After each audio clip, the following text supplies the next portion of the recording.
God bless you. இன்னைக்கு பாருங்க, ஒரு அறிக்கையாக கர்த்தர் இந்த வார்த்தையை நமக்கு வசனத்தை நமக்கு கடவுள் கொடுத்திருக்கிறார். சங்கீதம் 84:10 மறுபடியும் வாசிக்கிறோம் பாருங்க. 1000 நாளை பார்க்கிலும் உமது பிரகாரங்களில் செல்லும் ஒரே நாள் நல்லது. ஆகாமிய கூடாரங்களில் வாசமாய் இருப்பதை பார்க்கிலும் என் தேவனுடைய ஆலயத்தின் வாசற்படியில் காத்திருப்பதையே தெரிந்து கொள்வேன். இதை நம்ம கிட்ட ஆண்டவர் ஒரு அறிக்கையாக தேவன் எதிர்பார்க்கிறார். ஏன்னா இந்த வருட வாக்குத்தத்தம் என்ன வாக்குத்தத்தம்? அவர்களை பார்த்து பயப்பட வேண்டாம், உங்கள் தேவனாகிய கர்த்தர் உங்களுக்குள்ள அவர் தங்குறார். உங்களுக்குள்ள எனக்குள்ள யார் தங்குறா? நாம எங்க தங்குறோம் அப்படின்றது தான் அவர் கேட்கிறார் கேள்வி. நாம அவருடைய ஆலயத்தை நாடுகிறது தான் காணப்படுகிறோமா? அவருடைய ஆலயத்தை நம்ம தேடுறோமா? அது நம்ம வாயிலேயே ஒரு அறிக்கையாக அவர் எதிர்பார்க்கிறார். புரியுது? அதனால தான் நான் சொன்னேன், ஒரு அறிக்கை மூலமா வருகிற ஆசீர்வாதமாக காணப்படுகிறது. ஏன்னா கர்த்தர் நிச்சயமாக இதை இந்த வாக்குத்தத்தை கொடுப்பதற்கு ஒரு காரணங்கள் உண்டு என்பதை நீங்க தெரிந்து கொள்ளணும். என்ன காரணம்? நம்ம கிட்ட அவர் எதிர்பார்க்கிறார். ஆலயத்தில் நம்ம முதல்ல வருவதிலேயே நம்ம குறைவு இருக்கும் பொழுது தங்குவதுன்றது அடுத்த கட்டம். என்னதுங்க? வருவது என்பது ரொம்ப, அதுவே முதல்ல பிரசன்ஸ்ல நம்ம எத்தனை இதில் இருக்கும் யோசிச்சு பாருங்க. கடந்த வாரம் அந்த ஆலயத்தில் வரவே இல்லை. கர்த்தர் எவ்வளவு வேதனை அடைஞ்சிருப்பார் தெரியுமா? எவ்வளவு பேர். ஆனாலும் கூட கர்த்தர் அதெல்லாம் கர்த்தர் அதெல்லாம் நோட் பண்ணாரா இல்லையா? நம்ம சாதாரண விஷயங்களுக்காக நம்ம கடவுளுடைய ஆலயத்தை விட்டுருணும். அதை குறித்து நான் பேசுறேன். ஆனா கர்த்தர் எவ்வளவு துக்கப்படுகிறார்ன்றதை மாத்திரம் சொல்லுங்க. பிரசங்கம் எடுக்கிற பொழுது அந்த வேதனை தெரியும், எடுக்கும் பொழுது அந்த ஒரு கஷ்டம் தெரியும். கர்த்தருடைய ஆலயத்தில் நம்ம எந்த அளவுக்கு அலட்சியமா இருக்கிறோன்றதை நம்மளே திருத்திக் கொள்ள வேண்டியது நம்மளுடைய கடமை. ஒரு மழைக்காக, ஒரு புயலுக்காக கொஞ்சம் யோசிச்சு பாருங்க. நான் அதை சொல்ல போற காரியங்களை நீங்க அதை புரிஞ்சுப்பீங்க. ஃபர்ஸ்ட் இதை அறிக்கையா நீங்க பாக்குறீங்களா? 1000 நாளை பார்க்கிலும் ஏன் அதை ஆண்டவர் விரும்புறாருன்னா, அவர் நம்மளுக்குள்ள இருக்கிறன்றதுனாலதான் அவர் நமக்கு உணர்த்துறார். நீங்களும் அப்படி மாறணும். நீ ஒன்னா இருந்தா தானே அந்த பாசத்தை, அன்பு நம்ம வெளிப்படுத்த முடியும். நீ எங்கேயோ தூரத்துல இருந்துட்டு நம்ம எப்படி அன்பை எப்படி காட்ட முடியும்? அன்பை வெளிப்படுத்த முடியும். கரெக்டா இல்லையா? கர்த்தர் அந்த அன்பை எதிர்பார்ப்பா எதிர்க்க மாட்டாராம். இது ஒரு அறிக்கையா பாக்குறாரு. அறிக்கையிலே போலி அறிக்கையும் உண்டு. அறிக்கையில என்ன அறிக்கை உண்டு? இந்த கல்யாண நேரத்தெல்லாம் பார்த்துருக்கீங்க, என்ன அறிக்கை பண்ணுவாங்க? திருமண நாள்ல போலி அறிக்கையெல்லாம் பண்ணுவாங்க. என்ன அறிக்கை பண்ணுவாங்க? நல்லா தான் பண்ணுவாங்க ஆரம்பத்துல. நான் உன்னோட கடைசி வரலும் என்னது காப்பாத்துவேன், கடைசி வரலும் என்னது வாழ்விலும் தாழ்விலும் என்ன சொல்றது, பல விதமான அறிக்கைகள்லாம் பண்ணுவாங்க. ஆனா போக போக 6 மாசத்துல என்ன ஆயிடாது? அந்த அறிக்கையெல்லாம் காணாம போயிடும். ஆனா அறிக்கை ஞாபகம் இருக்கும். அதெல்லாம் என்ன ஆயிடும்? வாழ்க்கையில அப்ளை பண்ண மாட்டாங்க. அந்த மாதிரி அறிக்கையை நம்ம பண்ணிட்டு போறோம் இன்னைக்கு இல்ல.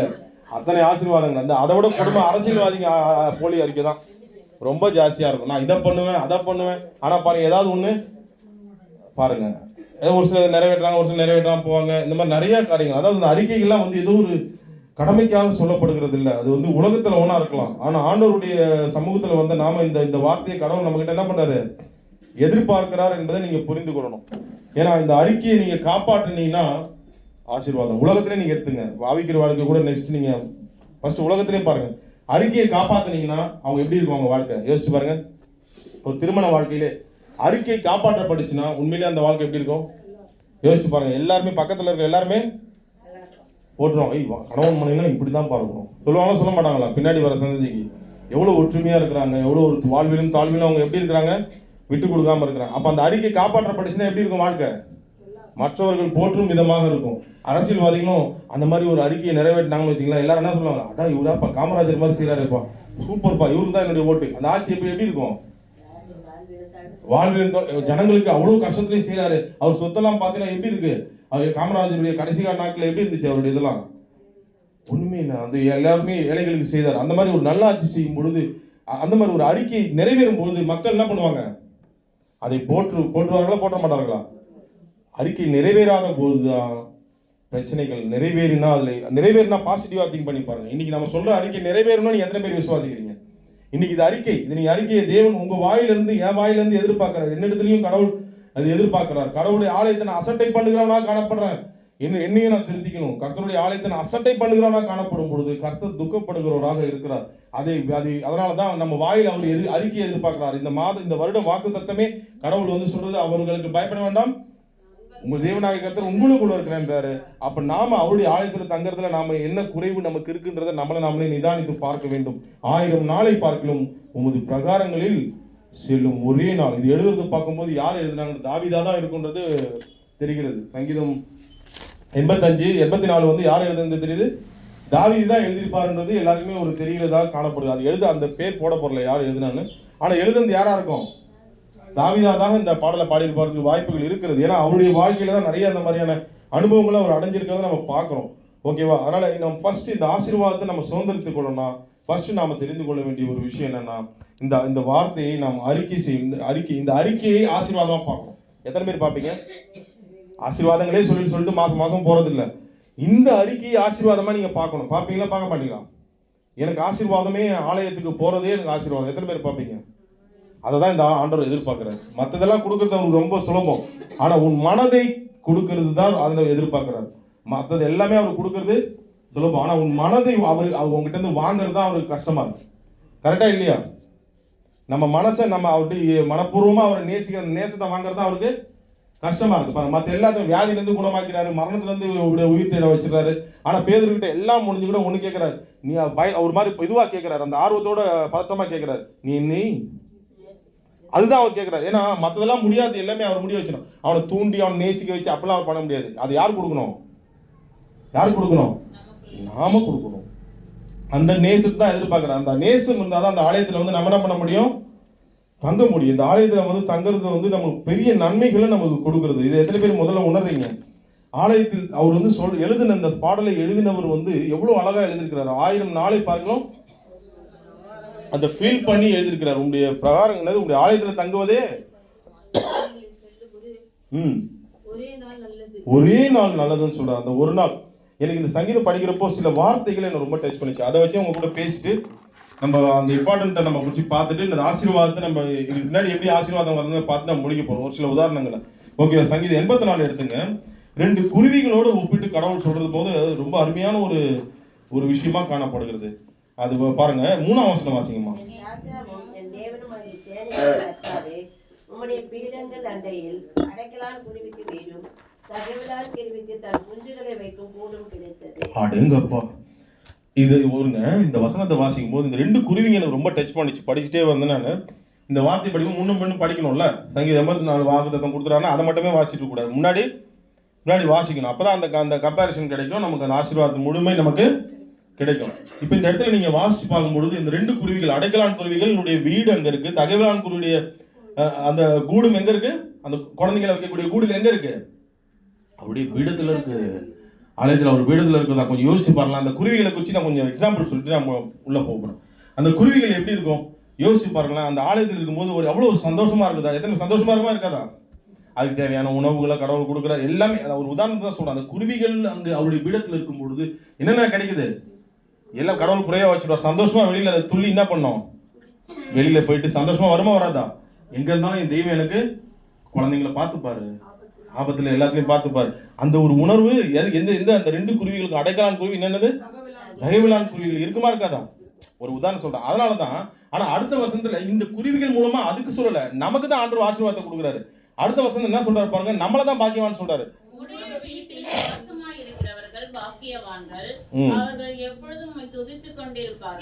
குருவிகள் பாட்டு பாடும், என்ன பண்ணும்? குருவிகள் என்ன பண்ணும்? பாட்டு பாடும் பாருங்க, அழகா கத்தும். ஆனா அதை குறிச்சு போடல. யாரை குறிச்சு போடப்பட்டிருக்கு?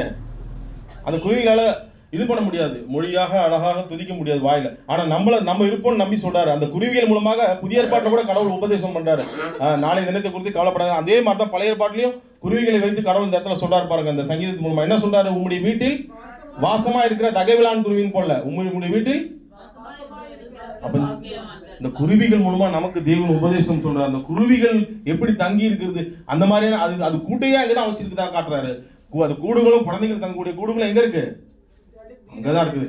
அப்ப அந்த குருவிகள் எப்படி இருக்கு? சேஃப்டி, சந்தோஷமா இருக்கிறது போல மனிதனுக்கு பாடம் இந்த சங்கீதத்தின் மூலமாக நமக்கு கிடைக்கிறது. அப்ப உம்முடைய வீட்டில் வாசமா இருக்கிறவர்கள். அப்போ எத்தனை பேர் வீட்டுல அந்த சிட்டுக்குருவிலாம் முன்னாடிலாம் வீடு கூடு கட்டும் பார்த்துருக்கீங்களா? எத்தனை பழைய வீட்டுல, காயத்ரி வீட்டுல கூட சின்ன வயசுல சின்ன ஆமா வைக்க அழகா இருக்கும். அது ஒரு சந்தோஷம். அது பார்க்கும் பொழுது இப்ப இந்த மாதிரி இருக்க எங்கேயாவது எங்க? ஏன்னா குடும்பத்திலேயே பாசம் இல்லாதனால அதுவும் போயிடுச்சு. இது எல்லாரும் மொபைல் தான் காரணம் சொல்றாங்க. குடும்பத்திலே பல பிரிவுகள் மொபைல் வைக்கல. அதான் நானும் சின்னதா ஒரு டப்பால வீடு கட்டினா உடஞ்சிச்சு. அது அழகா, அது சூப்பரா அது ஒரு மேலாம் கட்டி வச்சிருந்தேன். அதான் ஒரு அழகான நாட்கள் அதெல்லாம் நினைச்சு பாக்குறேன். சிட்டுக்குருவிலாம் இப்போ வருதா இல்லையா எங்கன்னு தெரியல. ஒண்ணுமே காலையில இந்த தேன் சிட்டு தான் வருது. சிட்டுக்குருவிலாம் ஒண்ணுமே பார்க்க முடியல. ஆமா, அந்த குருவிங்க வந்து அழகா வந்து என்ன பண்ணுது, அந்த வீட்டுல எல்லாம் கூடு கட்டும். காயத்ரி வீட்டு கூட சின்ன வயசுல போவேன். அப்போ இவெல்லாம் தெரியாது. அப்போ சின்ன பொண்ணா இருப்போம், ரொம்ப ரெட்டை சட்டை போட்டு சின்ன பொண்ணா இருப்போம். அப்போ வீட்டுக்குள்ள இந்த அப்பா ரொம்ப சின்ன பையனானு. அவங்க வீட்டில் பார்த்தா பெரிய வீடு. அவங்க வீட்டு ரிலேஷன் நாங்கள் போவோம்ல தங்கறதுக்கு, திருச்சியில் போகிறப்ப இவங்க வீட்டுக்கும் போய் பார்ப்போம். எள்ளு உருண்டெல்லாம் கொடுப்பாங்க. அப்போ அந்த மேலெல்லாம் பார்த்தா அந்த என்ன இருக்குன்னா, அந்த எள்ளு உருண்டெல்லாம் கொடுப்பாங்க. ரொம்ப சூப்பராக இருக்கும். அந்த சிட்டுக்குருவிங்க மேலே இருந்து அழகாக போயிட்டு வந்துட்டு இருக்கும். ஒரு பக்கம் அடுப்பு எரிஞ்சிட்டு இருக்கும். அதெல்லாம் நினச்சி பார்க்குறேன். அதெல்லாம் சூப்பராக அதை நினச்சி பார்த்தா அந்த நினைவுப்பெல்லாம் எதுவுமே அது மாதிரி எதுவுமே இல்லை. அது சந்தோஷம் பாருங்க. அந்த குருவிகளுக்கு வேற எங்கேயுமே தங்கறதுக்கு இடம் இல்லை. அந்த வீட்டில் வந்தால் ஒரு பாதுகாப்பு இருக்குன்னு. அது போல மனிதனுடைய வீட்டுக்கே அப்படின்னா கடவுளுடைய வீட்டில் அது இருக்கும்போது அது இருதயம் எங்கே இருக்கும், சந்தோஷமா ஹாப்பியாக போயிட்டு வரும். கொஞ்சம் யோசிச்சு பாருங்க. அந்த குருவிகிட்ட இருந்து நம்ம இன்னைக்கு என்ன பாடம் எடுத்துக்கணும்னா, தங்கிறது, கடவுளுடைய ஆலயத்தில் தங்கிறது நம்ம அந்த மனசை நம்ம பெறணும். ஆமே. இந்த அடைக்கலான் குருவிகளும் இந்த தகைவலான் குருவிகளும் எங்க கூடு கட்டிருக்கு, வீடு கட்டியிருக்கு, அங்கேயே தான் பீடத்துல போடப்படுது. இது நம்மளதான் காண்டவர் சொல்றாரு. நம்ம எங்க இருக்கணும், அவருடைய இடங்கள்ல நம்ம இறுதி வைக்கணும். அதான் ஒரு வசனம் எனக்கு ரொம்ப பிடிக்கும். அதை வச்சு உங்களுக்கு சொல்றேன் பாருங்க. உங்க இருதயம் எங்க இருக்குமா, எங்க இருக்கும், உங்க பொக்கிஷம் எங்கேயோ. அந்த குருவிகளுக்கு என்ன பொக்கிஷம் தான், குடும்பம், குழந்தைங்க, அது நல்லா இருக்கணும். அது வீடு, கூடு, இதெல்லாம் அதை குறித்து தான் அது இருதயம். அப்போ அது எங்க சிந்தனை எங்க இருக்கும், அது சிந்தனை எங்க இருக்குங்க, வீட்டு குறித்து. அது இருக்கிற இடம் அந்த சூப்பரான இடம். அதனால மனசு எப்பவுமே எப்படி இருக்கும், சந்தோஷமா அது பறந்து போகும். இன்னைக்கு நம்மளை குறித்து சொல்றேன் பாருங்க. நம்மளுடைய கூடு வீடு எல்லாமே இருதயம்னு வச்சுங்க. என்ன சொன்னீங்க, எழுதி வச்சுங்க. எது கூடு வீடுன்றது என்னது, இருதயம். இருதயம் எங்கே வச்சுங்கன்னா அது எங்க இருக்குது, அதை பொறுத்து தான் நம்ம அதன் மேல பாசம் வச்சிருக்கிறோன்றதை நம்ம புரிந்து கொள்ள முடியும். இந்த இருதயத்தில் இருக்கிற அந்த அந்த அந்த கூடு வீடுல எங்க இருக்கு, இதுல தானே பிள்ளைங்க நல்லா இருக்கும்னு ஆசைப்படுறீங்க. இந்த இதயத்துல இருந்தா நீங்க பிள்ளைங்களை நேசிக்கிறீங்க, வாயிலையா நேசிக்கிறீங்க, எல்லாமே இங்க இருதயத்தை தானே வச்சிருக்கிறீங்க. என் பிள்ளைங்க நல்லா இருக்கணும், சந்ததி நல்லா இருக்கணும், ஆலயத்துக்கு போகணும், எல்லாமே எங்க வச்சிருக்கீங்க, இருதயம் என்னும் அந்த கூட்டுல தானே வச்சு. அந்த இருதய கூடு எங்க இருக்கு, வீடு எங்க இருக்கு, கையால கட்டப்பட்ட வீட்டுல இருந்ததுன்னா நீங்க வீட்லயே இருக்க மாட்டீங்களே. ஆலயத்துல இருந்தா நீங்க மழையா இருந்தாலும் புயலா இருந்தாலும் ஆலயத்துக்கு வந்துதானே ஆகணும். கரகத்துல நாம் மயமாத்தலாமா, ஏன்னா என்னுடைய கூடு அங்க இருக்கு. உணவளிக்கக்கூடிய நேரம் அது. மழையா இருக்குன்னு சொல்லிட்டு நான் விட முடியுமா, அங்க கடவுள் எனக்கு போச்சு, அங்க என்ன பண்ண இருதயம் அங்கு செயல்படுகிறது, விட முடியுமா, நான் எங்க போவேன். மழையா இருக்குன்னு ஒரு வேலை நான் பட்டினி போட்டு பிள்ளைகளுக்கு ஒரு மதியானத்துக்கு நீங்க உணவளிப்பீங்களா, பரவாயில்லம்மா எனக்கு அட்ஜஸ்ட் பண்ணிக்கப்பா பசங்களா, மதியானம் உங்களுக்கு சாப்பாடு போறேன் அப்படியே சொல்லுவீங்க. கரெக்டா அந்த வேலையை கொடுக்குறீங்களா. அந்த சாதாரண உணவுக்கே அப்படின்னா கடவுள் அறிக்கிற உணவு அதை விட மேலானது. கரங்களை தட்டி தேவனி நாமத்தை மையப்படுத்தலாமா. அந்த உணவை உங்க பிள்ளைகளுக்கு எப்படி நீங்களே பெறலாம், பிள்ளைகளுக்கு எப்படி கொடுக்க முடியும். அந்த குருவிங்க சந்தோஷமா வெளியில போயிட்டு வருது, மழையும் புயல் எதுவும் பார்க்காது. ஒரு நாளைக்கு அந்த குருவிங்க போறப்ப எவ்வளவு ஆபத்தை ஃபேஸ் பண்ணு தெரியுமா. உங்களுக்கு எத்தனை பேர் ஃபேஸ் பண்ணு சொல்லுங்க பார்க்கலாம். ஒரு உதாரணத்தை சொல்றேன். கழுகு ஒரு நாள் செங்கன்னு வந்து என்ன பண்ணும், கழுகு என்ன பண்ணும், கழுகு அப்பா ஜஸ்ட் எஸ்கேப், நேற்றுக்கு நான் மாட்டிருப்பேன், அப்பா வெளியிலே போக மாட்டேன்ப்பா அப்படின்னு இருந்தது. அது அடுத்த நான் போவே மாட்டேன்ப்பா. ஐயோ கழுகு மண்டை மேல கொஞ்ச நேரத்துல கரணம் தப்புனா மண்டற மாதிரி இருந்துச்சுப்பா, நான் போக மாட்டேன்ப்பா. அப்படியே வீட்டுக்குள்ளே உட்காந்து இது வந்தது. அது கூடு அங்க இருந்தாலும் அந்த கூட்டுக்கு நான் வந்து ஏதாவது ஒண்ணு பண்ணணும், வெளியில போகுது. அதுதான் நீங்க ஆலயத்தை, என் கூடு இருக்கிற இடம் தான் எனக்கு எல்லாமே. நான் அந்த இடத்த ஆலயம் தான் இங்க நான் வருவேன் ஒரு வாஞ்சியை நீங்க வைத்துக் கொள்ளும் போது, அம்மனின் இடத்தில் வாஞ்சியா இருக்கிறபடினால் அவனை எங்க வைப்பேன், அந்த உயர்ந்த அடைக்கலத்துல வைக்கப்படும் பொழுது பிசாசு கழுகு எதுவுமே உங்களை என்ன பண்ண முடியாது. பிள்ளைகளையும் உங்களை குழந்தைங்களும் பறித்து கொண்டு உங்களை என்ன பண்ண முடியாது, போக முடியாது. அவனுடைய வாழ்க்கையை எதுவும் தொட முடியாது. எத்தனை பேர் விசுவாசிக்கிறீங்க. சங்கீதம் 83:4 தயவுசெய்து தியான வசனங்களா நினைத்துக் கொள்ளுங்க. அந்த குருவிகள் மூலமாக நமக்கு தான் ஒரு தலையில சின்னதா ஒரு கொட்டி நம்ம கிட்ட பேசுறாரு. என்ன பேசுறாரு, உன்னுடைய வீடு இருதயமாகிய கூடு வீடு எங்க இருக்குது மகனே மகளே, நான் உன்னை நேசிக்கிறேன், உனக்குள்ள நான் இருக்கிறேன், வல்லமையும் பயங்கரமான தேவனாக உனக்குள்ள நான் இருக்கிறேன்னு சொல்றேன். நீ எங்க இருக்கிற, ஒரு மலைக்காக என்னை விட்டுற, நீ ஒரு வாரத்தை விட்டுற, எவ்வளவு வேதனை, கர்த்தர் வேதனை அடைவார். ஒரு வாரம் நீங்க யோசிச்சு பாருங்க, பிள்ளைகளுக்கு நீங்க சாப்பாடு கொடுக்காம இருப்பீங்களா. அவர் தன்னுடைய பிள்ளைகளுக்கு சாப்பாடு உணவளிக்கணும்னு அவர் விரும்பப்படுவார்ல. அந்த உணவை நிராகரிக்கும் பொழுது அந்த தாயினுடைய வேதனை எப்படி இருக்கும்னு நீங்க யோசிங்க. இது நம்ம வந்து ஏன்னா நம்ம கடவுள் நம்ம கிட்ட எதிர்பார்க்கிறார். நீதிமொழிக்கு ரூத் 2:12 படிங்க.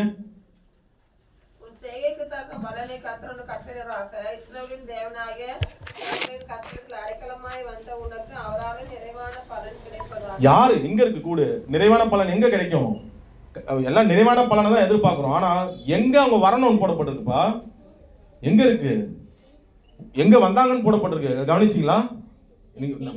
சட்டைகளின் கீழ். ஹல்லேலூயா. கர்த்தருடைய சட்டைகளுக்கு கீழே வந்தவங்களுக்கு தாங்க நிறைவான பலன். வெளியில இருந்துகிட்டு இருந்தா நிறைவான பலன் இல்லைங்க. என் இருதயமாகிய கூடு எங்க இருக்குது?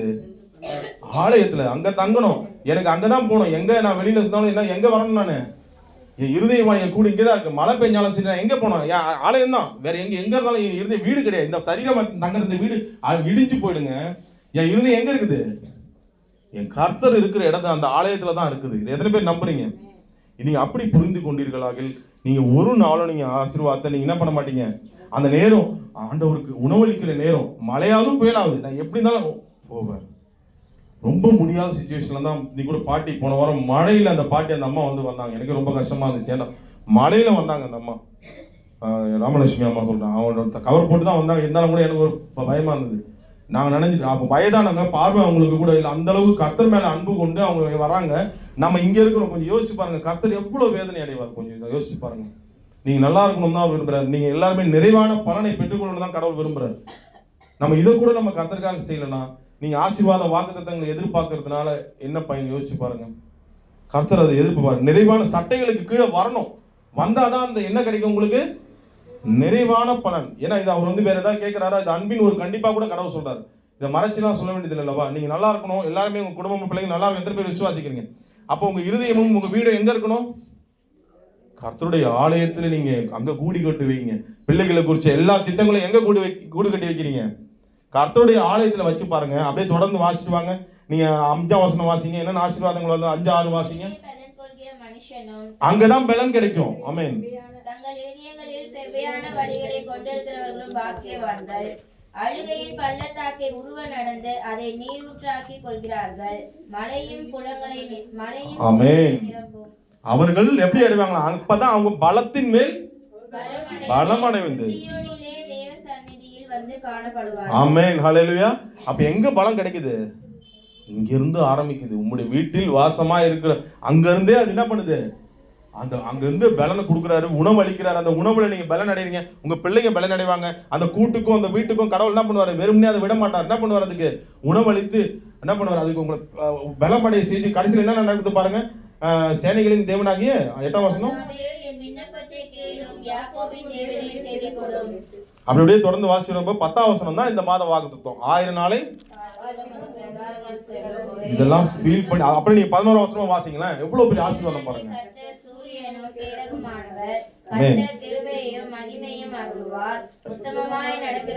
நன்மையை வழங்காதிரார். இப்படி நீங்க நடந்து அவரை நீங்க உண்மையா தேடி பாருங்க. கர்த்தருடைய ஆலயத்தில் தங்குவதையே நான் தெரிந்து கொள்வேன் பாருங்க. அப்படி நீங்க தங்குவதையே நீங்க விரும்பி வந்தீங்கன்னா இத்தனை ஆசீர்வாதம் உங்களுக்கு பின்னாடி காத்துக்கிட்டு இருக்கு. எத்தனை பேர் நம்புறீங்க? உங்களுக்கு நன்மைகளை, உங்க பிள்ளைகளுக்கு உங்களுக்கு நன்மைகளை வழங்காது இருக்க மாட்டார். கண்டிப்பாக அவர் என்ன பண்ணுவாரு? கொடுப்பார். ஆனால் உங்கள் இருதயத்தில் இந்த குருவிகள் மூலமாக நீங்க திங்க் பண்ணீங்க. அந்த ரெட்ட மனசு வச்சிருக்க கூடாது. ரெட்ட மனசு ரெண்டுமே எங்க இருக்குது? மனது என்ன சொல்லுவாங்க? இரு மனம் சொல்லுவாங்களா? என்ன சொல்லுவாங்க? மனசு என்ன சொல்லுவாங்க? இரு மனம்.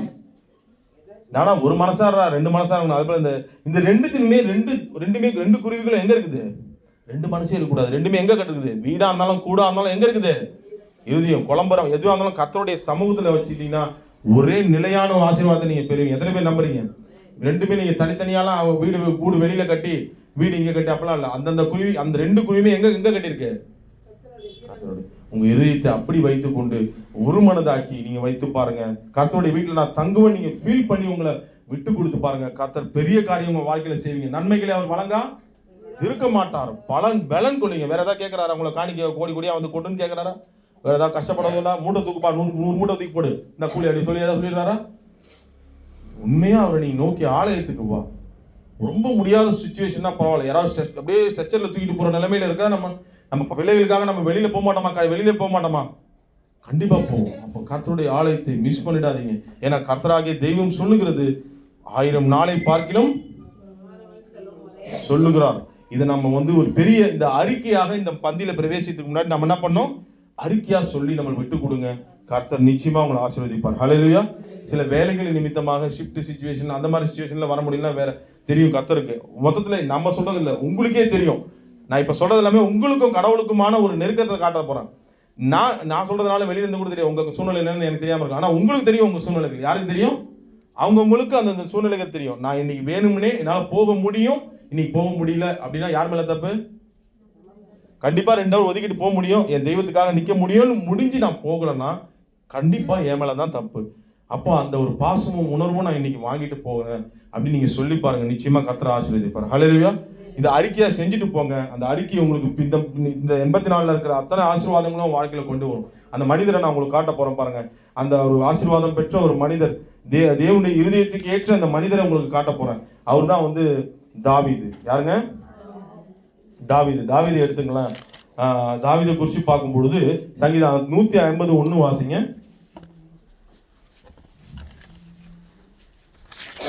இவர் இப்படிதான் இருந்தார். 151. தேவனே அவருடைய பரிசுத்த ஸ்தலத்தில் துதியுங்கள், அவருடைய வல்லமை விளங்கும் ஆகாய விரிவை பார்த்து அவரை துதியுங்கள். இல்ல ஓகே கைத்தாளம் மோசம் எங்க வருது? 5ஆம் வசனப்பா. சாரி. தம்புரோடும் நடனத்தோடும் அவரை துதியுங்கள், யாழோடும் தீங்குழலோடும் அவரை துதியுங்கள், ஓசையுள்ள கைத்தாளங்களோடும் அவரை துதியுங்கள், பேரோசை உள்ள கைத்தாளங்களோடும் சுவாசமுள்ள யாவும் கர்த்தரை. இதுவும் சங்கீதம் தாவீது எழுதுனதா தான் கருதப்படுகிறது. ஏன்னா தாவீதினுடைய காரியங்கள் தான் வெளிப்படுகிறத நீங்க பார்க்கணும். நல்லா கவனிக்கணும். நீ இந்த சங்கீதத்தை வாசிக்கும் பொழுது தாவீதுடைய அந்த குணம் தெரிகிறது. தாவீது ஒரு அரசர். யார் அவரு? அவர் ஒரு அரசரா இருந்தார். உங்ககிட்ட ஒரு கேள்வி கேட்கிறேன். அவர் கை தட்டினா வேலைகள் ஆட்கள் வருவாங்களா வரமாட்டாங்களா? அந்த கை தட்டினா கை வருவாங்களா? அங்கிருந்து கூப்பிட்டாலும் எல்லாருமே. ஆனா அந்த கை தட்டுல வருகிற அந்த அதை அவர் விரும்பல. அதெல்லாம் கூட அவருக்கு விருப்பமாக சந்தோஷமாக நிறைவாக அவருக்கு தெரியல. ஆனால் கைகளை நல்லா தட்டி ஓசையுள்ள தட்டி கர்த்தரை ஆலயத்தில் அங்க துதிக்கிறதா அவர் விரும்புறாரு. எத்தனை பேர் நீங்க நம்புறீங்க பாருங்க. அதனாலதான் சங்கீதம் 127 தயவு செய்து வாசிங்க. இந்த மாதிரி மனது நமக்கு இருக்கா? 122:1 வாசிங்க. தாவீதுக்கு இருந்துச்சு. தாவீது உதாரணமா காட்டிக்கிட்டு இருக்கிறேன். கர்த்தருடைய ஆலயத்துக்கு போவோம் வாருங்கள் என்று எனக்கு அவர்கள் சொன்னபோது மகிழ்ச்சியா இருந்தேன். எத்தனை பேருக்கு மகிழ்ச்சியா இருக்குதுப்பா? கர்த்தருடைய ஆலயத்துக்கு போகணும்னு ஆவியானவர் தூண்டும் பொழுது எத்தனை பேருக்கு மகிழ்ச்சியா இருக்கு? அந்த மகிழ்ச்சி ஆட்டோமேட்டிக்கா வந்தாதான் நம்ம அவர் மேல பாசமா இருக்கிறோம். ஹல்லேலூயா. இல்லைன்னா நம்ம வந்து கொஞ்சம் யோசிச்சு பாருங்க. நம்மளை திருத்தி கொள்ள நம்ம விட்டு கொடுக்கணும். ஏன்னா நிறைவான பலன் வேணும்னு எல்லாருமே விரும்புறோம். எனக்கும் அந்த ஆசை இருக்கு. கரெக்டா இல்லையா? அவர் அதுக்கான விலை அவர் கேட்கறது என்ன? அவருக்கு அதற்கான பதில் அவர்கிட்ட கேட்கறது என்னன்னா அன்பு தான். தூய்மையான அன்பு தான் கேட்கிறார். உன்னுடைய கடின உழைப்பையோ வேற எதையும் அதெல்லாமே என்னது அப்புறம் தான். ஃபர்ஸ்ட் உன்னுடைய அன்பு, அந்த இருதயத்தில் நீ எப்படி நேசிக்கிறன்றதை பார்ப்பார். அதனாலதான் நான் வெளிப்படுத்தல் எடுத்துக்கொண்டு இருக்கும் பொழுது ஒரு காரியத்தை சொன்னா அதை நான் அப்புறமா சொல்றேன். தாவீதை குறித்து சொல்லிட்டே வரேன். நான் முதல்ல சொல்றேன். தாவீதுடைய காரியங்களை யோசிக்கும் போது அத்தனை பெரிய அரசனா இருந்தாலும் கை தட்டி கூப்பிட்டாலும் ஆட்கள் வந்தாலும் கூட அதெல்லாத்த விட ஆலயத்திலிருந்து அவர் கர்த்தருடைய நாமத்தை பிரைஸ் பண்றதை தான் அவர் விரும்புறாரு. அப்பேற்பட்ட அரசன். கொஞ்சம் யோசிச்சு பாருங்களேன். அப்சலோம் அவரை துரத்துறாரு. அப்சலோம் யாரு? பையன். சொந்த மகன் துரத்துறாரு. மாமனார் துரத்துறாரு. எங்க போறாரு? குகைகள்லயும் சில வேலைகளை குகையில கெபிகள் எல்லாம் என்ன பண்றாரு? தன்னை மறைத்து கொண்டு பாதுகாக்கிறதுக்கு எப்படி தன்னை பாதுகாத்துன்னு போய் என்ன பண்றாரு? போய் ஒளிந்து கொள்கிறார். ஆனாலும் பாருங்க அதெல்லாம் வந்து ஒரு வலிமையான ஒரு துரத்துதல் தான். அதெல்லாம் பார்க்க பயந்து தான் போய் உள்ள ஒளிஞ்சுக்கிறார். ஆனாலும் கூட அது எல்லாத்த விட வலிமையான ஒரு காரியம் அவரை துரத்துச்சு. என்னன்னு சொல்லுங்க பார்க்கலாம். அது உங்களை துரத்தணும். அந்த துரத்துதல் வந்து மோசமான துரத்துதல். இந்த துரத்துதல் வந்து உங்க வாழ்க்கையே உயர்த்துகிற துரத்துதல். எத்தனை பேர் நம்புறீங்க? அவருடைய அன்பு உங்களை துரத்துதா? நீங்க உங்களை கேட்பறாங்க. இன்னைக்கு பந்தியில பிரவேசிக்கும் முன்னாடி அவருடைய அன்பு உங்களை துரத்துதா? வீட்டுல இந்த 2 அப்சலோம் சவுலை விட வலிமையானது அவருடைய அன்பு. அந்த அன்பு தூய்மையான அன்பு. இவன் பயத்துல போய் ஒரு குகையில போய் ஒளிறாரு. அந்த இந்த துரத்துதல் வந்து அன்போடு கூட ஆலயத்துக்கு வந்து ஒளிறாரு. கரங்களை திட்டி அவன் நாமத்தை பயன்படுத்தலாமா? எந்த துரத்துதல் நமக்குள்ள இருக்கு? ஆவியானவர் காலையிலேயே உன்னை துரத்து எப்படி மனசுல அந்த அன்பு உங்களை உட்கார விடாது. உண்மையான பாசம் இருந்துச்சுன்னா, அந்த பாசம் இல்லைன்னா தயவு செய்து ஜெபிச்சுங்க. முதல்ல அந்த பாசம் வேணும்னு ஜெபிச்சுங்க தேவ மேல. தாவீதுனால சும்மா இருக்க முடியல. ஆலயத்துக்கு போறன்னு சொன்னாலே என்ன ஆயிடுது? தாவீதுடைய வாழ்க்கை அப்படிதான் இருந்துச்சு. மன மகிழ்ச்சியா இது எழுதுந்து யாருன்றதெல்லாம் தெளிவா போடப்போம். ஆனா தாவீதுடைய வாழ்க்கையில அப்படிதான் இருந்தார். அவர் மனம் மகிழ்ச்சியாய். சங்கீதம் 122 யாருமே எழுத போடப்பட்டிருக்கு? அது தாவீது எழுந்த சங்கீதம் தான். அப்போ தாவீதுடைய வாழ்க்கையில அந்த மனம் மகிழ்ச்சி இருந்துச்சு. கர்த்தருடைய ஆலயத்துல போகிறது தங்கிறது. அவ்வளவு பெரிய அரசனாக இருந்தாலும் கொஞ்சம் யோசிச்சு பாருங்க. போர்ல சண்டை போறாரு. என்ன வெற்றிகள் எதுவா இருந்தாலும் அது எல்லாத்தெல்லாம் விட எனக்கு தேவனுடைய ஆலயத்துல நான் வந்து தங்கிறது தான் எனக்கு ஒரு மகிழ்ச்சி. அந்த துரத்துதல் உங்களை ஆண்டவருடைய அன்பு துரத்துதா? நீ உட்காராத மகளே எங்க போய் அந்த துரத்துதல் நியாயமான துரத்துதல் தான். உங்களை ஆசீர்வதிக்கிற துரத்துதல். எத்தனை பேர் நம்புறீங்க? இந்த ஆலயத்துக்கு நான் வரணும், நிறைவான பலனை பெற்றுக்கொள்ளணும், நீ நித்திய ஜீவனை பெற்றுக்கொள்ளணும், மகனே மகளே நீ மிஸ் பண்ணிட கூடாது, அந்த வார்த்தையில மிஸ் பண்ணக்கூடாது. அம்மா உனக்கு சாப்பாடு கொடுக்குறேன், வா ஓடி ஓடி வா, துரத்துதா இல்லையா? துரத்தலைன்னா நாம கடவுளோட சரியான நெருக்கம் இல்லை. நான் வேதம் படிக்கிறேன், என்ன பண்ணாலும் கடவுளுடைய நெருக்கம் எனக்கு கடவுளுக்குள்ள இல்லை. இருந்தா வேதம் படிச்சா கண்டிப்பா ஆலயத்துக்கு தான் முதல்ல முக்கியத்துவம் கொடுத்துருக்கணும். முக்கியத்துவம் கொடுக்கணும்னா நான் வேதம் படிக்கிறதுல கூட குறைவு இருக்குன்னு தான் அர்த்தம். கர்த்தர் அதை திருத்திக் கொள்ள விரும்புகிறான். வேதம் படிச்சாலும் என்ன சொன்னாலும் நான் கர்த்தர் மேல உண்மையா அன்பு வச்சிருந்தேன்னா ஆலயத்தை நான் மிஸ் பண்ண மாட்டேன். மிஸ் பண்ணாத ஒரு பெரிய ஒரு தப்பா பார்த்து நான் மன்னிப்பு கேட்பேன். ஏதோ ஒரு சூழ்நிலை மிஸ் பண்ணிட்டப்பா, என்ன மன்னிச்சிருக்கப்பா, மனம் உடைஞ்சி இருதயத்தை தாழ்த்தி போட்டு நான் ஒப்பு கொடுப்பேன். தாவீது அப்படிப்பட்ட ஒரு இருதயத்தை கொண்டவராக இருந்தனால தான் அவர் எங்கேயாவது தோல்வி அடைய முடிஞ்சுதா? அவர் வாழ்க்கையில எங்கேயாவது தோல்வி அடைஞ்சது நீங்க பார்த்துருக்கீங்களா? எந்த ஒரு போர்ல அவர் தோல்வி அடைஞ்ச பார்த்துருக்கீங்களா? ஏன் தோல்வி அடையல? எந்த ஒரு விஷயத்துல அவரு கர்த்தர் தலைகுனிய வைக்கல. இன்னைக்கு நம்ம அதை புரிந்து கொள்ள ஒரு வசனம் கூட வாசிங்கன்னா 2 சாமுவேல் 7ஆம் அதிகாரம் 1-2 வாசிங்க. அவருடைய அன்பு அங்க எப்படி வெளிப்படுத்துறாரு பாருங்க. 2 சாமுவேல் 2. கர்த்தர் ராஜாவை சுற்றிலும் இருந்த அவனுடைய எல்லா சத்துருக்களும் நீங்களாக்கிறாரு. இளைப்பாற பண்ணின போது அவன் தன் வீட்டிலே வாசமா இருக்கையில் ராஜ தீர்க்கதரிசியாகிய நாத்தானை நோக்கி, பாரும் கேதுரு மரங்களால் செய்யப்பட்ட வீட்டிலே நான் வாசம் பண்ணும் போது தேவனுடைய பெட்டி திரைகளின் நடுவே வாசமா இருக்கிறதே என்றான். அவர் ஆலயத்தை குறிச்சு, கடவுளுடைய அந்த இதை குறிச்சு அவர் எப்படி இது பண்ணாரு, ஆலயத்தை கட்டுற அப்பதான் அந்த மாதிரி ஒரு இருதயம் உடையவன தான் கடவுள் அந்த 5ஆம் வசனத்துல பேசுறாரு. என்ன பேசுறாரு பாருங்க. நீ போய் என் தாசனாகிய தாவீதை நோக்கி, கர்த்தர் சொல்லுகிறது என்னவென்றால், நான் வாசமா இருக்கத்தக்க ஆலயத்தை நீ எனக்கு கட்டுவாயோ? பாத்தியா, போதும் அந்த அவங்க கிட்ட தான் தன்னுடைய அன்பை அவர் வெளிப்படுத்து. என்ன சொல்றாரு? ஆலயத்தை கட்டுவாயோ, நீ தான் கரெக்டான ஆளு. அதான் அந்த ஒரு அன்பு, அதுதான் இன்னைக்கு எதிர்பார்க்கிறார். தாவீதினுடைய இந்த எதிர்ப்பு, இவ்வளவு பெரிய அரசனா இருந்து கூட கடவுளுடைய அந்த உடன்படிக்கை எங்க இருக்குது? அவர் வேதனை பாருங்க, என்ன போடப்பட்டிருக்கு? தேவனுடைய பெட்டி திரைகளின் நடுவே வாசமா இருக்குது. அவருடைய இருதயம் பாருங்க, புரியுதா? நம்ம அதனால்தான் அந்த மாதிரி பர்சன் தான் அந்த ஆலயத்தை குறிச்சே திங்க் பண்ணிட்டு இருக்காரு பாருங்க. ஆலயம், அவருடைய காரியங்கள், அவர் என்னதான் அரசனா இருந்தாலும் அவருடைய எண்ணங்கள்லாம் கடவுளுடைய சார்ந்ததா இருந்தனாலதான் அவர் தன்னுடைய, நீ ஒரு காரியத்தை எழுதி கூட வச்சுங்க, தாவீது ஆசீர்வதிச்ச மாதிரி அதுக்கு பின்னாடி வர எந்த ராஜாவும் ஆசீர்வதிக்கப்படல. கரெக்டா எனக்கு நம்புறீங்களா? நீங்க ஒன்னா படிச்சு பாருங்க. ராஜாக்கள், எத்தனை ராஜாக்கள் படிச்சிருப்பீங்கல்ல, எந்த ராஜாக்களும் ஒண்ணு ஆண்டவர் சொல்லுவாரு, தாவீதை போல நடந்தான், அவ்வளவுதான். தாவீதை மிஞ்சி யாராவது நடந்தான் இருக்குமா? இல்லைன்னா இன்னொன்னு சொல்லுவாரு, தாவீதை போல என் இருதயத்துக்கு ஏற்றபடி நடக்க, இந்த 2 தான் சொல்லுவாரு. பொல்லாதவனா நடந்தான், தாவீதை போல நீ தாசனாகிய தாவீதை போல நடக்கல அப்படின்னு சொல்லி. அப்போ இன்னைக்கு நீங்க உங்க சந்ததிக்கு இந்த மாதிரி சொல்லணும்னு எத்தனை பேர் விருப்பப்படுறீங்க? இந்த மாதிரி சொல்லணும்னு நீங்க விருப்பப்படுறீங்களா? என்ன பார்த்து சொல்லணும்? நீங்க சொல்லுங்க பார்க்கலாம். என்ன பார்த்து சொல்லணும்? சொல்லுவீங்களா? வரப்போற சந்ததிக்கு இப்படி என்னை பார்த்து உதாரணம் காட்டணும். பல வகையில பேராசைப்படுவோம், இந்த நிறைய விஷயங்கள பேராசைப்படுவோம், கரெக்டா இல்லையா? அதெல்லாம் கூட பிள்ளை நல்லா இருக்கணும், இதெல்லாம் பண்ணணும், நிறைய அவங்களுக்கு கரெக்டாக அவங்களுக்கு வைக்க வேண்டிய சொத்தெல்லாம் வச்சுட்டு போகணும், இதெல்லாம் நம்ம சொல்லிட்டு பிளான்லாம் பண்ணுவோம். அது எல்லாத்த விட கர்த்தர் மேலே இப்படிப்பட்ட நேசத்தை என்னை போல காட்டுறதுக்கு யாருமே இல்லைன்ற ஒரு இந்த மாதிரி உங்க பிள்ளைங்க உங்களை பார்த்து சொல்லணும். சொல்ல வைப்பீங்களா? அதுக்கு ஃபர்ஸ்ட் ஆலயத்தில் நம்ம தங்கணும். 1000 நாளை பார்க்கலாம்.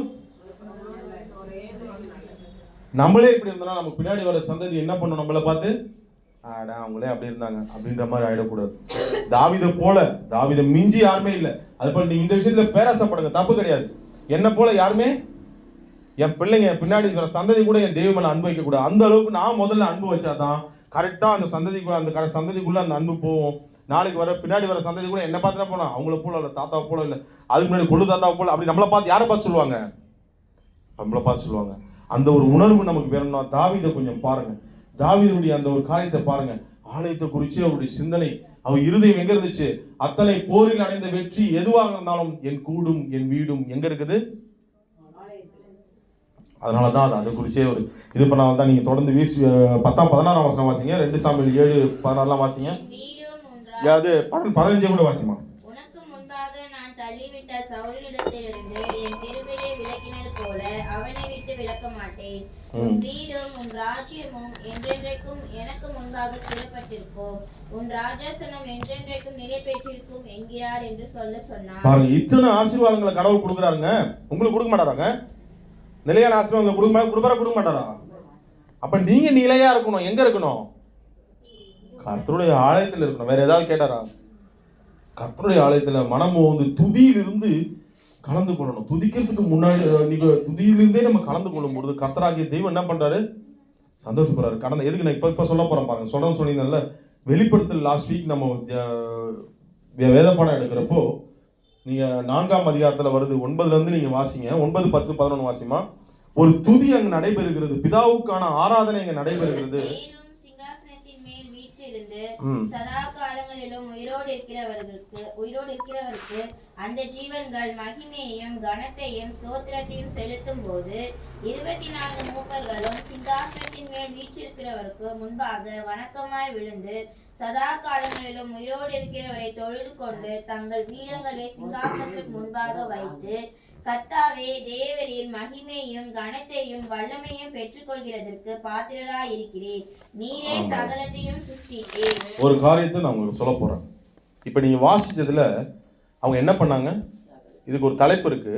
பிதாவுக்கு நடைபெறும் ஆராதனையை யோவான் தரிசனங்கள்ல காண்கிறார். 4 ஜீவன்கள் அவரை தொழுது கொள்ளுது. சதா காலங்களிலும் உயிரோடு இருக்கிறவருக்கு முன்பாக தன்னை என்ன பண்ணுது? தாழ்த்தி போட்டு துதிக்கிறது. ரெண்டாவது, இந்த ஆராதனையை படிக்கும்போது நம்ம வாழ்க்கையில நம்ம ஒப்புணும், நம்ம ஆராதனை எப்படி இருக்குதுன்றதை பார்க்கணும்னு சொல்லி நான் கடந்த வேத பாடத்துல எடுத்தேன். நம்ம ஆராதனை இப்படி இருக்கிறதா? துதி எப்படி சதா காலங்களுக்கும் உயிரோடு இருக்கிற ஆரம்பத்துல இருந்தே நம்ம துதிக்கிறோமா? இந்த துதிக்கு அப்புறம் என்ன நடக்குது? 24 மூப்பர்களும் என்ன பண்றாங்க? தங்களுடைய வணக்கமாய் விழுந்து தங்களுடைய கீடங்கள் என்ன பண்றாங்க? அந்த 2 குருவிகளும் அங்கதான் இருந்துச்சு, பீடத்துல தான் இருந்துச்சு. இவங்களும் எங்க இருக்கிறாங்க? சிங்காசனத்துக்கு முன்னாடி தான் இருக்கிறாங்க. இவங்க என்ன பண்றாங்க? தங்க இருதயத்தை இருந்து சாஷ்டாங்கமா விழுறாங்க, பணிகிறாங்க, கிரீடங்களை எடுத்து வைக்கிறாங்க. கொஞ்சம் யோசிச்சு பாருங்க. இந்த நிகழ்வு துதியை குறித்து கர்த்தரை துதிக்கிற காரியமாக இருக்கிறது. ஆலயத்துல முதல்ல என்ன பண்றோங்க? நம்ம என்ன பண்றோம்? யாருக்கு ஆராதனை நடைபெறுகிறது? யாருக்கு ஆராதனை நடைபெறுகிறது? நான் உங்களுக்கு ஏன் உங்களுக்கு வெளிக்காட்டுறேன்னா, நம்ம எவ்வளவு மிஸ் பண்றோம் வாழ்க்கையில. பாத்தீங்களா, இங்கேருந்து வரப்போ ஒரு கிலோ கோதுமையில ஒரு 1/2 கிலோ கீழே விட்டா நம்ம வந்து மிஸ் பண்ணிட்டா கூட நம்ம அவ்வளோ ஃபீல் பண்றோம். கரெக்டா இல்லையா? ஐயோ பருப்பு வாங்கினே, கீழே கொட்டனே, பிள்ளைங்களை போட்டு 4 கொட்ட மாட்டோமா? ஏடா பாவிங்களா, கஷ்டப்பட்டு வாங்கினேடா, எல்லாமே எவ்வளோ புலம்ப மாட்டோமா? ஆனா இந்த ஆராதனையை மிஸ் பண்ணிட்டு கடவுளுடைய சமூகத்துல இந்த மாதிரி நம்மளை வணக்கமா விழுந்து நம்ம ஆராதிக்கிறோமா கடவுளுடைய சமூகத்துல? ஏன்னா இங்க ஓகே, நம்ம இருதயத்துல வணக்கமா விழுந்து கடவுளுடைய சமூகத்துல தொழுது கொள்றோமா? என்றைக்காவது நம்ம முடிந்தவர்கள் முழங்கால் படிங்கன்னு நிறைய பேர் சொன்னாங்க. முடியாதவங்க பரவாயில்ல, பலவீனம் உள்ளவர்கள் முழங்கால் படிட்டு கர்த்தரை ஆரம்பத்துல இருந்தே துதிக்கும் பொழுதுதான் வாழ்க்கையில நம்ம கர்த்தரை உயர்த்தணும். நம்ம என்ன பண்ணணும்? கர்த்தரை உயர்த்தணும். எத்தனை பேர் ஃபீல் பண்றீங்க? அவருடைய ஆலயத்துல வந்து தங்குறவங்க தான் அப்படி நம்ம செய்ய முடியாது. நம்ம யாரெல்லாம் விசிட்டர்ஸ் தங்குறவங்க, கர்த்தருடைய சமூகத்துல தங்கினால் மாத்திரமே இந்த அனுபவங்களை பெற முடியும். பார்வையாளர்களா? சூப்பரா சொன்னாங்க. பார்வையாளர்களா பங்காளர்களா நாம இருக்கிறோமா? நம்மளாம் அவருடைய பிள்ளைகள் சொல்றோம். கொஞ்சம் யோசிச்சு பாருங்க. நம்மளாம் யாரு? அவருடைய பிள்ளைகள் உரிமையை கொடுத்தனால்தான் ஓவரா உரிமையை எடுத்துக்கிறோமா? நம்ம கர்த்தரையே மதிக்காத அளவுக்கு. கொஞ்சம் யோசிச்சு பாருங்க. கர்த்தர் இதை எதிர்பார்க்கிறார். ஆலயத்துல தங்குவதை 1000 நாளை பார்க்கணும், ஒரு நாள் அவருடைய ஆலயத்தில் இருக்கிறது பெரிய உரிய பாக்கியம். இப்ப நான் சொல்லிட்டு வர காரியம் என்ன காரியம் குறித்து சொல்லிட்டு இருந்தேன் உங்ககிட்ட? பிதாவுக்கு நடைபெறும் ஆராதனை குறித்து ஒரு எக்ஸாம்பிள் தான் காமிச்சேன். நம்ம அப்ப இந்த துதியில எதை மிஸ் பண்றோம்? யாரை நம்ம துதிக்கிறத மிஸ் பண்றோம்? மிஸ் பண்ணிட்டு வந்தா இதுக்கு ஒரு எக்ஸாம்பிள் சொல்றேன் பாருங்க, உங்களுக்கு புரியும். பசங்களாம் எக்ஸாம் எழுதுறீங்க. பசங்க என்ன பண்றாங்க? எக்ஸாம் எழுதுறாங்க. எத்தனை மார்க் கேள்வி? 100 மார்க். இப்போ 100 மார்க் தானமா? ஏதாவது அதிக மார்க் தான்? இல்ல 100 மார்க் இல்ல, 100 மார்க் கேள்வி இருக்குதுங்க. பசங்களுக்கு 100 மார்க்குக்குமே பதில் என்ன தெரியும்? பதில் தெரியுங்க. அலட்சியமா லேட்டா போய் பரவாயில்ல, எனக்கு நல்லா தெரியும் கேள்வி. 10 மார்க்குக்கு குழந்தைங்க எழுதிட்டு வருது எக்ஸாம். மார்க் என்ன ஒரு எதிர்பார்க்குறீங்க? எக்ஸாம் வந்து ஒரு 10 மணிக்கு ஸ்டார்ட் ஆகுதுங்க. 11:30 மணிக்கு போய் உட்காந்து, எனக்கு நல்லா தெரியும் டீச்சர் பார்த்து போட்டுடணும் அப்படின்னு சொல்லிட்டு போயிட்டு அப்படியே உட்காந்துக்காரு. போய் உட்காந்து எழுதுதுங்க. 10 மார்க் தான் எழுதுவது பாருங்க. எனக்கு சோம்பேத்தனமா இருக்கு, எனக்கு நேரம் இல்லை. விஷயம் உங்களுக்கு தெரியும், எனக்கு வந்து இதெல்லாம் தெரியும், பதில் தெரியும்னு உங்களுக்கு தெரியும். அதனால மார்க்கை பார்த்து போட்டுருங்க. போடுவாங்களாங்க? ஏங்க போட மாட்டாங்க? டீச்சருக்கு தெரியல, நல்லா தெரியும்ல டீச்சருக்கு. நீ நல்லா என்கிட்ட ஒப்பிச்சியம்மா, அதுதான் நாங்கள் போய் எழுதிட்டு போய் ஏன் போட மாட்டாங்க? 10 மார்க் போட்டாங்க. 10 மார்க் கொடுப்பாங்களா? அதான் கொடுப்பாங்க. மீதி 90 மார்க் என்னாச்சு? பதில் தெரியும் ஆனா எழுதல, என்னாச்சு? என்ன கிடைக்கும்? முட்டை. 90 மார்க் ஒண்ணுமே அந்த 10 மார்க் கிடைச்சா 10 மார்க் தான் கிடைக்கும். நிறைவான பலன் கிடைக்குமா? ஏன் கிடைக்காது? ஆனா விஷயம் தெரியுமா தெரியாதா? ஏதாவது எழுதாம இருப்போமா? கொஞ்சம் யோசிச்சு பாருங்க. பசங்க ஏதாவது அலட்சியமா இருக்குது அந்த நேரத்துல சாப்பாடு கொடுத்தாலும் கண்ணு என்ன பண்ணாது? தெரியாது. ஐயோ எக்ஸாம் நல்லா தெரியுமா, நான் மிஸ் பண்ணிடக்கூடாதுமா, சொல்லுமா சொல்லாதா? அந்த பதிப்பு நம்ம ஆலயத்தின் மீது இருக்கணும்னு தான் நான் பேசியிருக்கேன். அப்போ பிதாவுக்கு நடைபெறும் ஆராதனை போல தானாங்க ஒவ்வொரு துதியிலும் நம்ம அவரை துதிக்கணுமா துதிக்க கூடாதா? அந்த 24 மூப்பர்கள் போல, அந்த 4 ஜீவன்களை போல பிதாவாகிய தேவனை நம்ம உள்ளத்தின் ஆழத்திலிருந்து தொழுகிற நேரம், அந்த நேரத்தில் நம்ம வீட்டில் இருந்தோம்னா, வீட்டில் கடவுளுடைய சமூகத்தை அலட்சியப்படுத்தி வீட்டில் இருந்தோம்னா, நமக்கு எப்படி கடவுள் நம்ம ஆசீர்வாதங்களை அதிகமாக கொடுப்பாருன்னு நம்ம விசுவாசிக்கிறோம். அதே பிரச்சனைகள், அதே பலவீனங்கள். இது இப்பதான் சொன்னேன், உண்மையிலே இந்த 84 தயவுசெய்து மறந்துறாங்க. வீட்டில் போய் ஹோம்ஒர்க்கா படிங்க. உண்மையிலே பலன் பண்ணணும். அப்ப அங்க தங்கனாதான் அவங்களுக்குள்ள நம்ம பலன் அடைய முடியும். புரியுதா? எங்க தங்கனா? ஆலயத்துல தங்கனாதான் அந்த பலனை அடைய முடியும், நன்மையை நம்ம முழுமையாக பெற முடியும். அதனால இன்னைக்கு நீ எழுதி வச்சு, ஒரு எக்ஸாம்லேயே எழுதலனா எனக்கு தெரியுன்றதுக்காக நீ பிள்ளைங்களுக்கு போய் சண்டை போட முடியுமா? நல்லா தானே தெரியும், ஏன் டீச்சர் இப்படி போட்டு சண்டை போட முடியுமா? போட முடியாது. ஏன்னா பசங்க வேணும்னே பண்ணது. அது போல நம்ம அந்த மாதிரி அலட்சியமா இருந்தோம்னா இன்னைக்கு சரி செய்து கொள்வோம். வாயில அறிக்கை எதிர்பார்க்கிறார். என்ன அறிக்கை?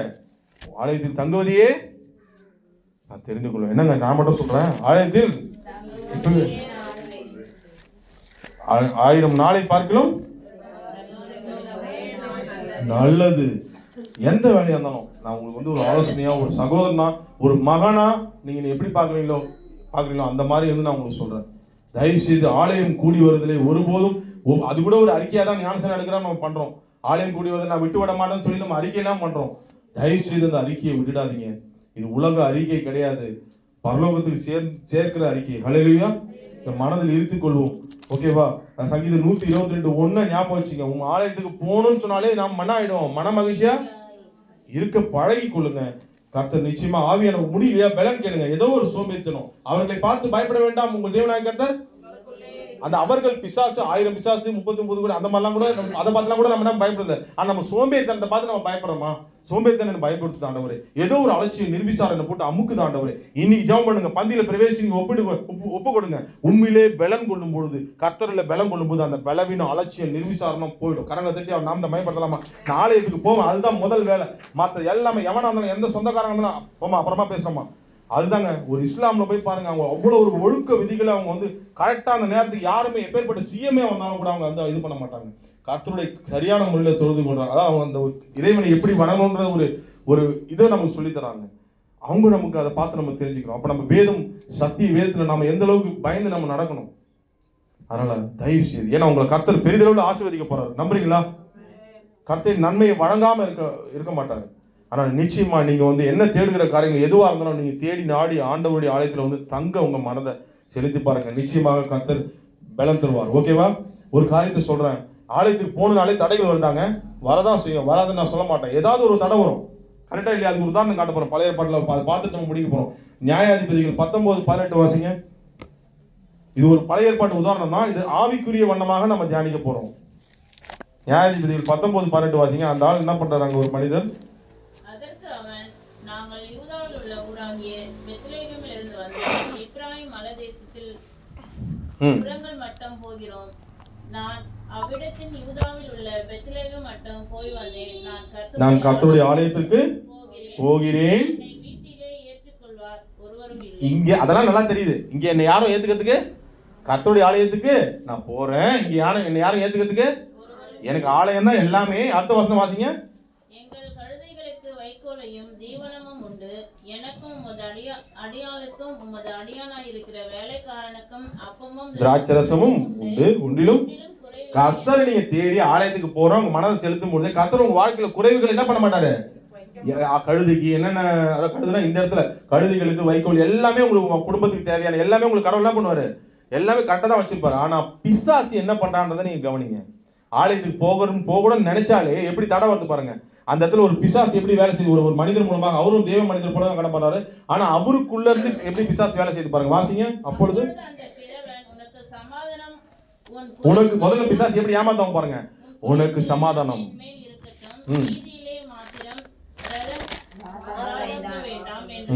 அவனை தன் வீட்டுக்குள் அழைத்து கொண்டு போய் கழுதைகளுக்கு தீவனம் போட்டான்.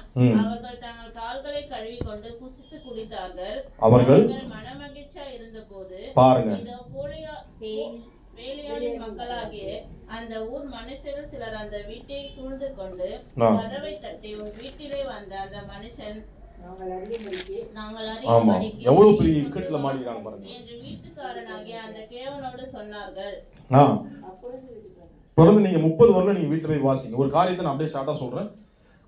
அந்த பிளானே மாறி போயிடுச்சு. ஆலயத்துக்கு போறன்ற மைண்டு, ஒரு உதாரணம் தான் சொல்றேன். ஆலயத்துக்கு போகணும்னு வச்சு அந்த மணி எல்லாமே தேவையானது, கழுதைகளுக்கு தேவையானது எல்லாமே அவங்களுக்கு இருந்தும் கூட, ஆனா பிசாசு என்ன பண்றான், ஒரு வயதான கிழவன் மூலமா, ஒரு பெரியவர் மூலமா என்ன வருதாங்க, உனக்கு சமாதானம் சொல்லி தன்னுடைய வீட்டுக்கு கொண்டு போறான். அங்க போய் என்னென்ன நடக்குதுன்னா, அசிங்கமான காரியங்கள்லாம் நடந்து ஒரு ஐக்கியப்பட வேண்டியதா இருக்கு. அறியும்படிக்குன்னா கெட்ட மோசமான நிலை, அதெல்லாம் தப்பான நிலை அங்கே நடக்கிறதுக்கான ஒரு தூண்டுதல் அங்கே காணப்படுகிறது. எல்லாமே நடந்து பாருங்க. கடைசியில் ரொம்ப மோசமான நிலை. நீங்க வீட்டில் போய் வாசிங்களேன். இது எதை ஆவிக்குரிய வாழ்க்கையில் நம்ம என்ன பார்க்குறோன்னா, உலகம் உங்களை ஐக்கியமா இழுக்க பார்க்கும். எத்தனை பேர் நம்புறீங்க? எத்தனை பேர் இதை புரிஞ்சுக்கிறீங்க? நான் சொல்றது புரிஞ்சுக்கிறீங்களா? நீங்க ஆலயத்துக்கு போகணும்னு நினைச்சாலே உனக்கு சமாதானம் அங்கே போகணும்னு அவசியம் இல்லை. உனக்கு சமாதானம் எங்க இருக்குது? இருதயமும் வீடும் எங்க இருக்கு? கூடும் வீடும் ஆலயத்துல இருக்கு. ஆனா பிசாசு இழுப்பான். உனக்கு என்ன பண்ண? உனக்கு கவனிக்கிறீங்க? தயவுசெய்து வேற எங்கேயும் கவனத்தை சிதற விடாதீங்க. உனக்கு சமாதானம் சொல்லி உங்களை இழுப்பான். இழுத்து என்ன பண்றான்? என் மேல் இருக்கட்டும், நீ என் கூட, உனக்கு தேவையானது எல்லாமே என்னது நான் தரேன். அதே போல 22ஆம் வசனத்துல மன மகிழ்ச்சியா உன்னை வச்சுக்கிறேன். உலகம் என்ன பண்ணுவோன்னு, அந்த கிழமை யார் தெரியுமா? அந்த பெரியவர் யார் தெரியுமா?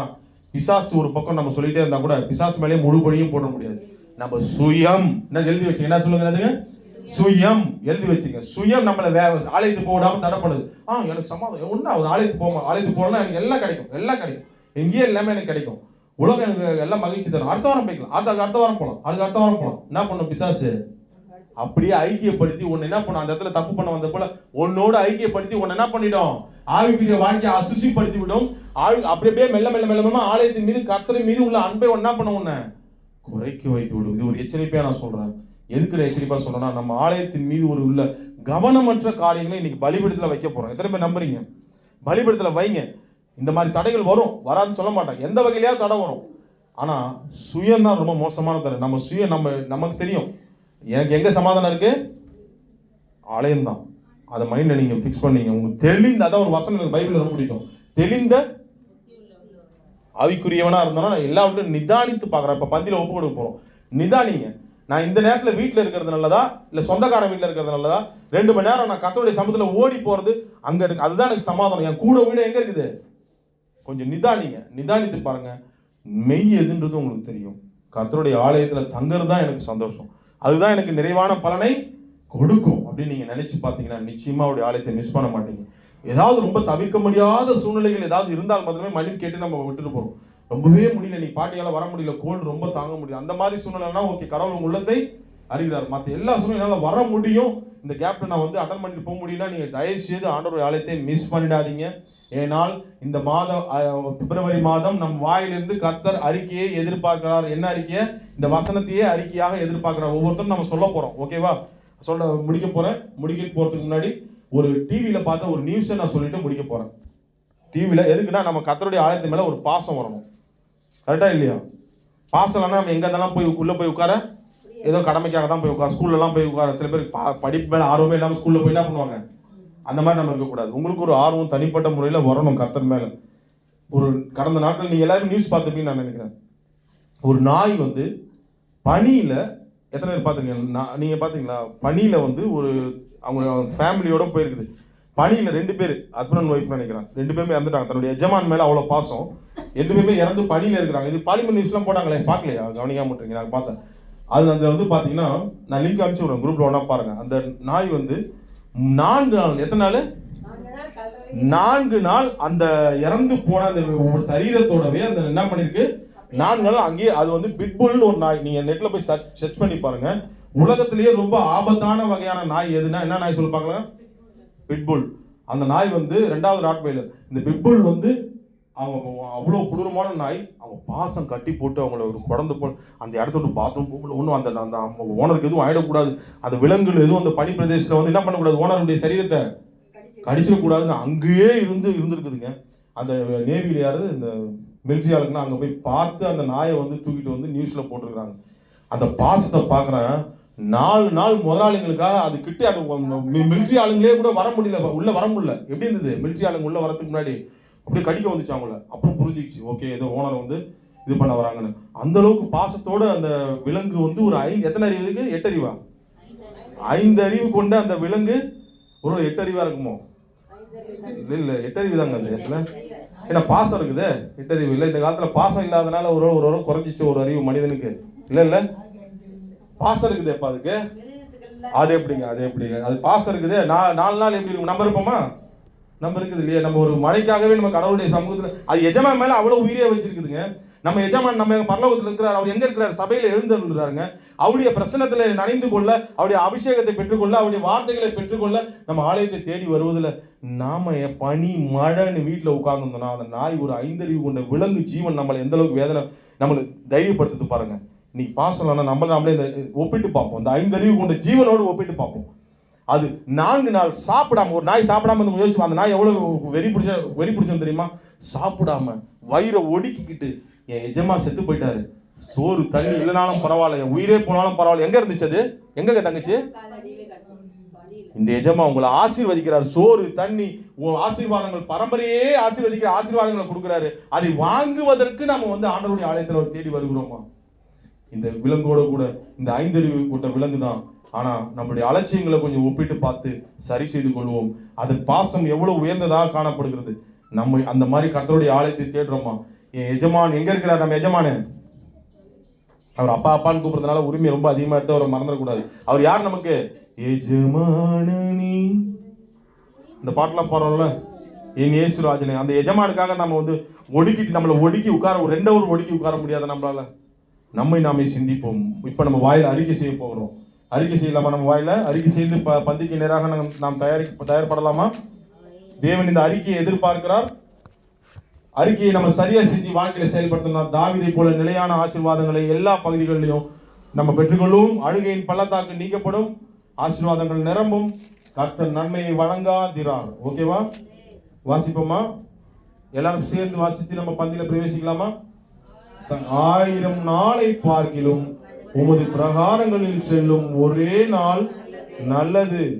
ஆகாமிய கூடாரங்களில் வாசமாய் இருப்பதை பார்க்கிலும் என் தேவனுடைய ஆலயத்தில் வாசற்படியில் காத்திருப்பதையே தெரிந்து கொள்வேன். ஆமென். ஆண்டவரே, ஏதாவது குறைகள் இருந்தா கூட பயப்படாதீங்க, கர்த்தர் பலன் தருவாரு. ஆவியானவர்கிட்ட பலன் கேளுங்க. பாட்டெல்லாம் பாடுறோம். ஆண்டவரே, என்னால ஆலயத்துக்கு போகணும்னு ஆசைப்படுறப்பா, முடியலப்பா, என்னுடைய ஃபீலிங்கை நீங்க புரிஞ்சுப்பீங்க அப்படின்னு நீங்க சொல்லி பாருங்க. நிச்சயமா ஆவியானவர் அரவணைத்து உங்களை பலன் தருவார். எத்தனை பேர் விசுவாசிக்கிறீங்க? என்ன தடைகளா இருந்தாலும் நீக்கி போட்டு ஆலயத்துக்கு போறதுக்கான பலனை அவர் உங்களுக்கு தருவார். ஓகேவா? கர்த்தர் உங்களை ஆசீர்வதிப்பாராக.